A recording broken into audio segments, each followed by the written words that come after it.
Thank you, Mr. Chairman. At the outset, I'd like to thank Chairman Green and his staff for working with me and my staff to prioritize consideration of H.R. 2577, the DHS Suicide Prevention and Resiliency for Law Enforcement Act. I introduced this legislation in April with the gentleman from New York, Mr. Garbarino, in response to a troubling increase in the rate of suicides among law enforcement officers and agents within the department.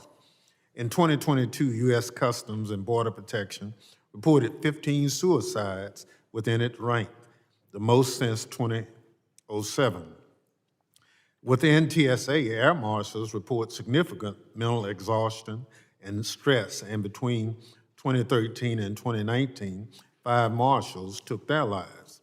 With a record number of officers and agents lost to suicide in recent years, DHS personnel needs to be able to access an enhanced mental health program without fear of being stigmatized or suffer career-wise issues. H.R. 2577 does just that. It is endorsed by the National Treasury Employees Union, National Border Council, Blue Help, Concerns of Police Survivors, and the Federal Law Enforcement Officers Association. The Senate companion was scored by CBO at $2 million over a 5-year period. That said, I understand that current House rules will require an offset for the modest expense of this program, and we are in discussion with DHS about finding an appropriate offset prior to floor consideration.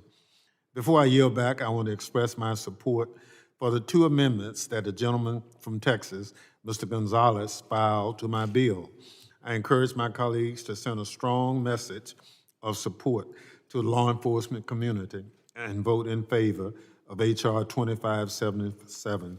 With that, I yield back. Gentleman yields. Does anyone wish to speak on the bill itself?